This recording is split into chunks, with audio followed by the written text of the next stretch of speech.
Bonjour à toutes et à tous, ravi de vous retrouver sur le plateau de Cela se passe en Savoie-Mont-Blanc, une émission coproduite avec le Conseil Savoie-Mont-Blanc. Vous le savez, comme chaque mois, nous allons revenir pendant 13 minutes sur l'actualité de nos deux départements. Et aujourd'hui, c'est la Savoie qui est à l'honneur. Et pour m'accompagner tout au long de cette émission, j'ai le plaisir de recevoir Rosanne Ars. Bonsoir. Bonsoir. Merci déjà d'avoir accepté notre invitation. Alors, vous êtes conseillère départementale sur le canton de Modane, deuxième vice-présidente du Conseil départemental de Savoie en charge du handicap, de l'autonomie et de la santé, et membre de cette même commission, la 4e commission.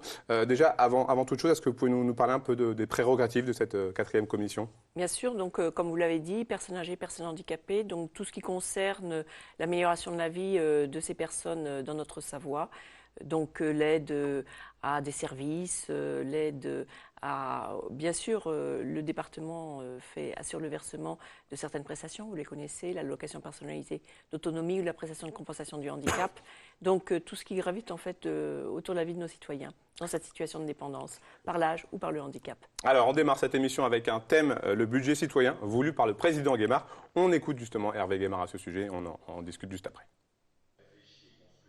Concrètement, nous allons proposer dans chaque territoire à tous les citoyens de se réunir et de nous faire des propositions sur des projets qu'ils souhaitent voir financés par le conseil départemental. Donc ce sera un budget fait par les Savoyards, pour les Savoyards, dans le cadre de ce budget citoyen. Donc j'ai fait cette annonce aujourd'hui.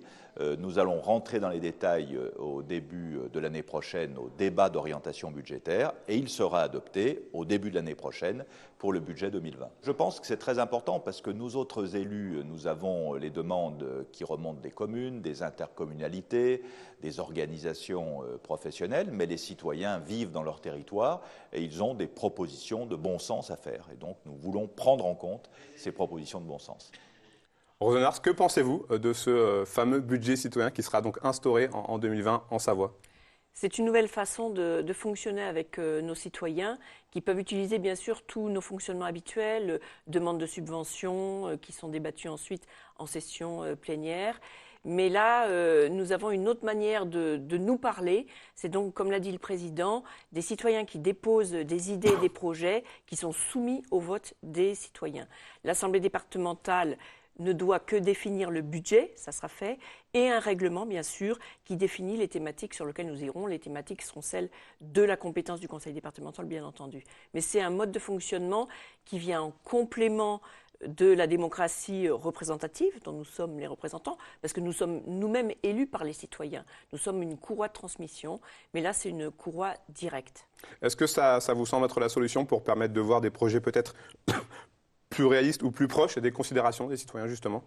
Plus proche des considérations, plus réaliste, nous avons quand même des réalisations extrêmement pragmatiques en Savoie. Mais par contre, c'est le fait de le mettre à l'approbation des citoyens qui est sans doute le plus intéressant. Parce que nous, les élus du peuple, élus du citoyen savoyard, nous avons une vision qui est assez collective, une vision cantonale, départementale. Alors que là, ça sera sans doute des micro-projets.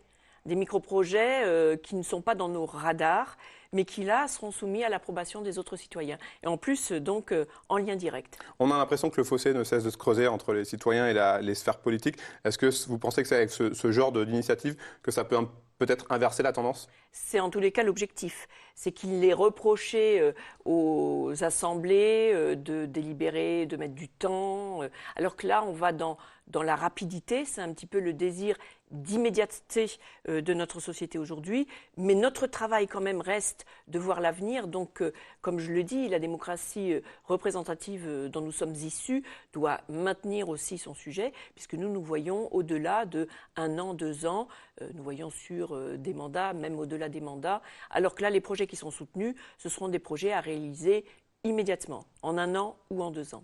Allez, on enchaîne avec un monument cher au Conseil départemental de Savoie, le musée savoisien de Chambéry. Le très lourd chantier avance petit à petit. Visite avec Fanette Debuisson. Vous allez voir, aujourd'hui, on est dans un bâtiment qui effectivement est beaucoup plus bas que le sol du cloître ou le sol de la place Métropole. On va relever ce niveau. L'idée est vraiment d'avoir un plein pied pour faciliter les circulations. Place Métropole, l'heure est encore à l'imagination pour les visiteurs du chantier. Le musée savoisien est en travaux depuis le mois de février. Le bâtiment, l'un des plus anciens de Chambéry, accueille le musée depuis 100 ans. On ne doit évidemment pas déstabiliser ce bâtiment. On a une grosse démolition dans la partie qui va accueillir l'accueil du public et la salle de réunion, etc. Nous avons démoli un mur porteur qui faisait 3 niveaux. Et on va aussi démolir tous ces planchers. Donc sur cette partie de bâtiment, on ne conserve que les façades. Donc c'est évidemment un travail compliqué et délicat. Et à chaque fois qu'on perce un plancher, qu'on perce un mur pour créer une porte, on s'aperçoit, malgré les sondages, la campagne de sondage qui a été faite, que les murs sont très différents d'un mètre à l'autre. On a notre archéologue en chef qui, à titre d'exemple, nous a montré un mur qui fait à peu près 6 mètres de long, sur lequel il y a eu successivement 45 interventions humaines de construction. À terme, le musée sera agrandi et totalement revisité avec plus de 2000 mètres carrés dédiés aux expositions permanentes et temporaires. On a voulu gagner de la surface sur les combles, donc il a fallu déménager tout ce qui était à l'intérieur et le placer en lieu sûr, faire un inventaire très précis et surtout restructurer les murs. Donc c'est ce que vous avez vu aujourd'hui. Les travaux ont été un peu retardés, mais on le savait parce qu'il faut fouiller. On a de l'archéologie préventive où on trouve des choses absolument passionnantes d'ailleurs. Donc là on est un peu à mi-chemin des travaux puisque le bâtiment devrait être livré dans un peu plus d'1 an. Et ensuite, il faudra encore 6 mois pour sécher tous les murs et que les conditions d'hydrographie soient optimales pour installer les collections. Donc on vise une ouverture du musée au printemps 2021. Un centre de conservation des collections est aussi en construction pour mettre à l'abri les quelques 100 000 objets propriété du musée. Il reste un peu moins de 2 ans aux équipes pour donner à l'ancien couvent franciscain sa splendeur d'antan. Le chantier, de 22 millions d'euros, doit redonner au musée de l'histoire et des cultures de la Savoie une nouvelle dimension. Qu'est-ce qui va changer selon vous pour la vie des Savoyards, ce fameux musée savoisien ? Déjà, un accès au musée rénové, un accès plus moderne avec des technologies modernes de mise à disposition des informations. Et on pense une appropriation des Savoyards à leur histoire. Alors, l'histoire traditionnelle, bien sûr, des populations savoyardes, donc, et aussi l'histoire de la famille régnante. Mais c'est une image de plus qui est au bénéfice de la Savoie. Quand on pense à la Savoie, on pense bien sûr aux espaces naturels somptueux, on pense sans doute aux stations, on pense peut-être au fromage aussi. Et là, on va mettre à disposition du public ces collections remarquables. C'est aussi, et c'est important, sans doute une tête de pont en direction de toutes les communes qui ont en leur sein souvent, il faut le souligner, des associations qui font de la recherche sur le patrimoine local. Et donc là, ce musée savoisien, c'est la tête de pont de tout ce qui se fait aussi et qu'il faut remarquer dans toutes nos communes. Cela reste malgré tout un chantier très complexe, notamment d'un point de vue patrimonial. On l'a vu avec des fouilles, des abattements de monuments, de murs. Ça aussi, c'est... Comment faire justement pour arriver à ne pas trop, entre guillemets, esquinter le côté patrimonial ? Alors justement, comme ça a été dit dans le reportage, il est mis en valeur. On a même fait une découverte qui a permis d'enrichir encore la connaissance avec ces tombes qui ont été qu'on a vues dans le reportage là. Donc en fait, rien que le chantier est déjà un apport à la connaissance de la Savoie. C'est pour ça que même s'il y a un délai dans la remise du chantier, ce n'est pas dramatique parce que justement, même en soi, le chantier était intéressant historiquement, architecturalement, sur ces techniques de construction et en plus de manière bien sûr préhistorique, si on peut dire. Allez, on termine avec un dossier que vous connaissez, qui vous concerne, les travaux de la route de la Prée en Maurienne. On regarde le reportage de Emmanuel Jaude. Sous cette falaise se trouve l'autoroute A43, la ligne SNCF du trajet Paris-Rome et la RD 1006. Un secteur connu pour son instabilité. En décembre dernier, 2 éboulements successifs avaient provoqué la fermeture du tracé départemental.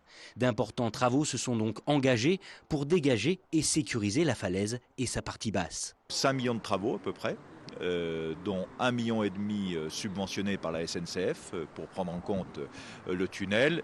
Et on a un peu de retard par rapport à ce qu'on espérait, mais très honnêtement, les entreprises ont fait un boulot absolument formidable. Donc nous avons des capteurs qui nous disent quand les risques évoluent pour éventuellement fermer la route et qu'il n'y ait pas d'accident. Et au-delà, donc on décharge les éboulements et on met en place des filets anti-sous-marins pour protéger la falaise. En un an, ce sont donc plus de 10 000 mètres carrés de filets métalliques qui ont été installés, accompagnés de protection de sable et anti-boue. Un travail de longue haleine qui laisse donc place à une deuxième phase du chantier pour une durée de 3 mois. Donc là, il reste à faire en fait la réalisation du merlon de protection. Donc c'est un merlon qui va être réalisé en partie basse de la falaise, sur à peu près 100 mètres de long, qui fera 5,50 m de hauteur côté falaise et qui va donc permettre de constituer un piège pour les futurs petits éboulements, moyens éboulements. Et ce merlon va nécessiter à peu près 3 mois de travaux, avec une première phase qui va être d'enlever déjà tous les matériaux qui sont issus des éboulements et tous les matériaux issus des travaux de protection provisoire par la SNCF. Quant à la RD 1006, elle devrait rouvrir à la circulation fin décembre, moyennant un rétrécissement de la chaussée et une réduction de la vitesse. Une réouverture également synonyme de fin de la gratuité sur la 43 entre Saint-Michel-de-Maurienne et Le Fresnay, qui faisait office de déviation jusque-là. Rosenars, là aussi on le voit, un chantier d'envergure indispensable pour le développement de la vallée de la Maurienne. Oui, absolument. Bon, ça fait partie des chantiers que connaît la Savoie, bien entendu, avec 3200 km de routes départementales, dont 1000 km sont au-dessus de 1000 mètres d'altitude, donc soumises à des très gros aléas climatiques, comme on l'a vu là. Et avec un changement climatique qui accélère sans doute les mouvements de terrain, on le sait. Là, dans cette partie de la Savoie en Haute-Maurienne, heureusement, il y a un autre accès, parce que le service des routes est là pour entretenir le réseau routier, pour bien sûr les transports normaux de la vie quotidienne de nos citoyens, mais aussi pour alimenter des unités économiques importantes que sont les stations. Donc là, des très gros travaux spectaculaires qui permettent la réouverture au bout d'un an de chantier, c'est quand même important, mais qui heureusement, l'accès a pu être compensé par le passage sur l'autoroute, financé en partie par le conseil départemental. On ne se rend pas forcément compte de l'impact que peuvent avoir ces coupures de route dues au changement climatique pour des territoires comme la Haute-Maurienne, des territoires de haute montagne. Eh bien justement, c'est l'accès notamment à la vie quotidienne, mais l'accès à nos stations qui est importante. Dans ce cas de figure, en Haute-Maurienne, heureusement, on avait l'alternative de l'autoroute qui a été utilisée avec cette gratuité organisée. On a aussi quelques accès par les villages. Il faut les utiliser avec beaucoup de modération. En cas vraiment d'extrême oui, parce que recours. Ça perturbe quand même la vie des villages qui ont des rues très étroites. Mais à l'avenir, donc, le fait de réouvrir la route départementale pour la Haute-Maurienne permettra de réassurer l'accès à la Haute-Maurienne avec plusieurs accès, la route départementale, l'autoroute et ces accès secondaires par les villages, mais là, qui reste un secret entre nous. Merci beaucoup en tout cas, Rosenars, de m'avoir accompagné. Merci d'avoir répondu à mes questions pendant cette émission. Merci également à Damien Rémy pour la réalisation et Thierry Paul pour le son. Prochain rendez-vous avec Cela se passe en Savoie-Mont-Blanc le 26 décembre, juste après les fêtes de Noël, pour un numéro consacré à la Haute-Savoie. À bientôt sur nos antennes.